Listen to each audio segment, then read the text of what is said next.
Hello, everybody, and welcome to the Ultimate Strategy Podcast, your go-to podcast for everything strategy. Now, each week, we are going to be sharing a new episode covering a wide range of topics. So be sure to tune in to us and hit that subscribe button. Now, I'm Devina Patel, Strategy Execution Director at Cascade. Now, Cascade is the #1 strategy execution platform. Cascade helps turn visions into reality by working as the strategic brain of your organization. Thousands of incredible organizations use Cascade to plan, execute, and track their strategies in one place, improving efficiency and also speeding up decision-making. Now, by successfully executing their strategies, Cascade customers are making a real difference, from deploying life-saving vaccines to creating the fastest Formula One car. So if you want to get your team moving towards your vision in one central tool, please check out www.cascade.app, and we'll leave the link in the episode notes.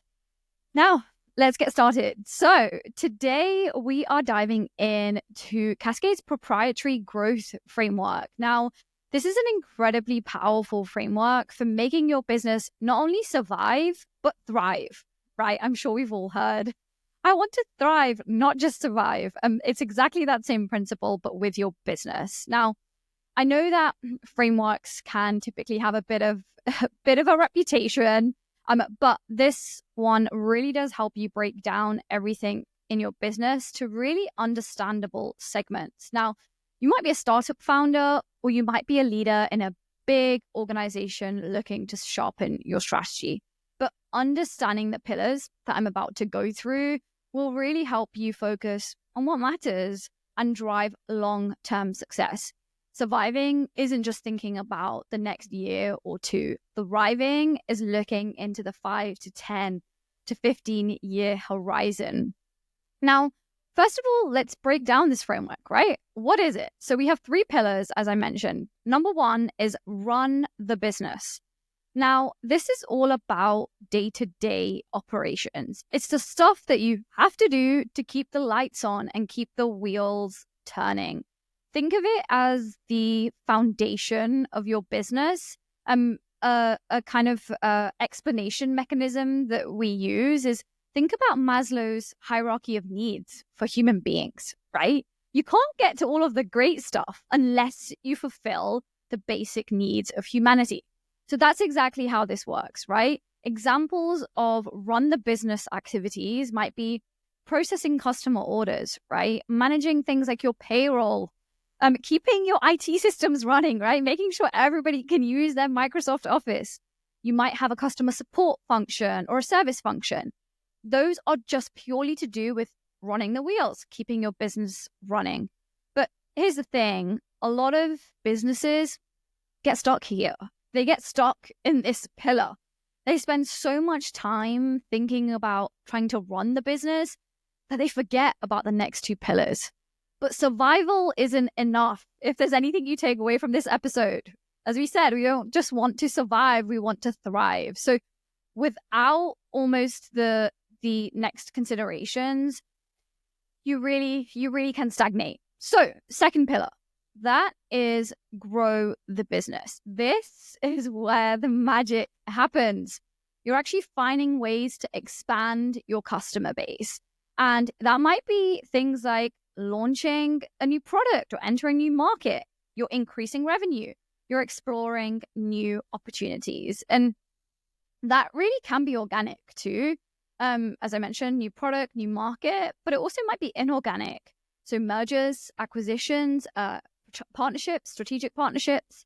And examples of grow the business activities might look like launching a new marketing campaign. It might be expanding into those new markets, new products, new services, new spokes to your wheel, acquiring a competitor.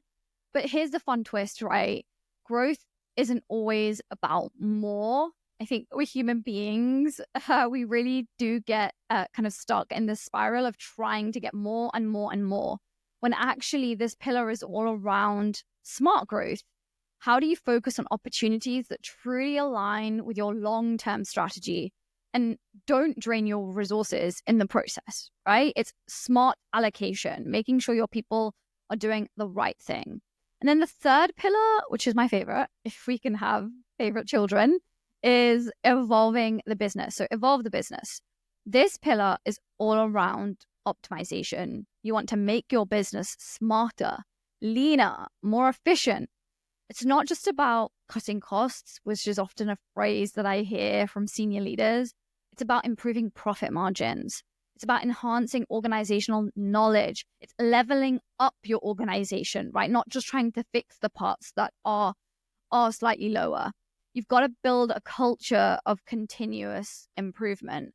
And I always come back to this, that strategy ultimately is humans executing, right? So we have to really lean in to human behavior. And this evolution piece, it's all around us humans too, evolving our mindset, evolving the way that we think and approach what we do as well. So examples of evolve the business might be automating repetitive tasks, taking on a really great strategic project, upskilling your employees, investing in training, refining processes, and not just kind of improving what's there. Maybe it's coming up with something net new, leveraging data to improve decision making.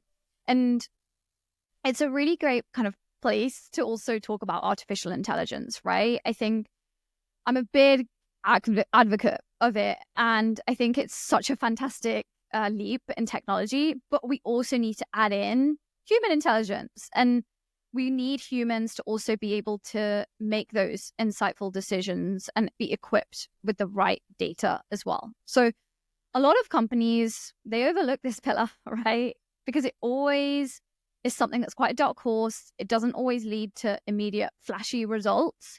But in the long run, evolving your business is what keeps you competitive and resilient and around for the long run as well. So here's the big question, right? How do you balance these three pillars? Because I hear you, right? It's all good and well saying this, Devina, but how the heck do I allocate my time and resources? Because it's easy to focus on just one. So too much on run the business, you might be stable, sure, but you'll stagnate. Competitors will outgrow you. Too much on grow the business, you risk scaling chaos without a solid operational backbone. And too much on evolve the business, you might optimize yourself into irrelevance, right? If you're not also growing and maintaining your core operations. The key is to find the right mix based on where your business is right now. So what I thought we could do is probably get into a few examples, right? And if you're a startup, you're probably quite focused on growth at the moment. But if you ignore operations, there's only one way that this ends, right? You'll crash and you'll burn. So on the flip side, we might have a super mature company that actually might need to shift to evolution or evolve the business to stay competitive in a changing market. Maybe it's been doing the same thing for 10, 20, 30 years, and that's been fine. But we're living in different times. So evolution is necessary. So when you think about this framework, so run, grow, evolve your business, really incorporate it in your strategic planning sessions and ask yourself, what are we doing to run the business effectively? Where are our biggest opportunities to grow? And how can we evolve to stay ahead of the curve? Now, I always love to refer to Amazon when I think about this framework, because for Amazon, running the business, it's their logistics, it's their supply chain operations, right? They're legendary. I think about the kind of tight ship that they run, and it's incredible how fast Prime really does deliver your stuff. And I know I think about the world, and geographically, it varies, right? Country sizes are different, logistical advancements are different across the world. And even in the biggest of countries, Amazon has somehow managed to really create a fantastic logistic infrastructure. And I think about the UK in comparison to America, Australia, right? And it still manages to figure it out. But that's running the business. Great. Amazon, big thumbs up. But growing the business. Now, they expanded from selling books on their Amazon storefronts to actually dominating e-commerce. They have absolutely smashed cloud computing with their AWS division. They even now produce original content. They are a competitor to Netflix, right? I don't think that was on the cards when it first got started, right? But here they are, dominating in some of these categories. I think about Google too, like that, right? They're now dominating the marketing and the SEO space. Don't think it started like that. That was an idea. So evolve the business now for Amazon. That's optimizing what they're doing with great technology like AI. I mean, I'm sure some of you have seen their crazy robots as well. And they've got fantastic robotics in warehouses as well, and super personalized recommendations. They've also had some fantastic strategic partnerships as well with retailers. They really figured out the best way to evolve. But they've also had some failures too, right? Or some things that haven't done as well.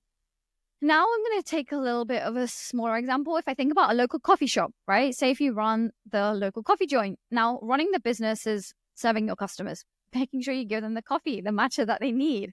Might be managing inventory, making sure you have the ingredients for your coffee, and maintaining the equipment, your super amazing barista machine and coffee machine.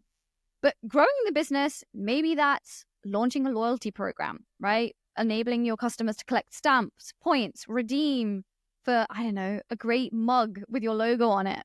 It might even be opening a second location, right? But evolving the business, now that's changing the trajectory of what you're doing. That could be switching to eco-friendly packaging, implementing an app for mobile orders, maybe partnering with a local bakery business, right? Or a coffee truck. It's really evolving your business. So let's wrap this up.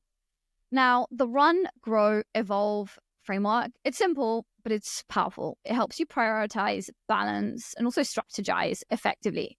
Whether you're running a big global company, right, or a small team, even a coffee shop, like I mentioned, here is your challenge for this week. First step, audit your activities. Actually take stock and list everything that your team is doing and categorize it on a Run, Grow, and Evolve. And if you're finding that there's a heavy weight on one, you need to identify those imbalances. That's step 2. Are you focusing too much on one of those pillars? Where can you shift resources for better balance? And then third step, set one goal for each pillar. Pick one actionable step action for running, growing, and evolving your business.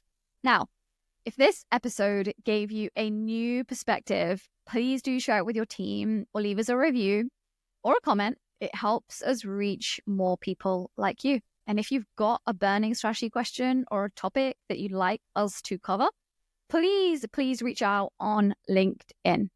Now, make sure to tune in to next week's episode where we'll be talking about another great topic. It's going to be filled with a bunch of practical tips that you don't want to miss. In the meantime, don't forget to subscribe to the Ultimate Strategy Podcast on your favorite platform. We don't mind which one, so you never miss an episode. Check out the links in the resources as well. And a big thank you to our sponsor, Cascade, for making this podcast possible. Thanks for listening. And remember that great strategies are only as good as their execution. So take action, make it happen, and see the results. See you in the next episode for your weekly dose of strategy.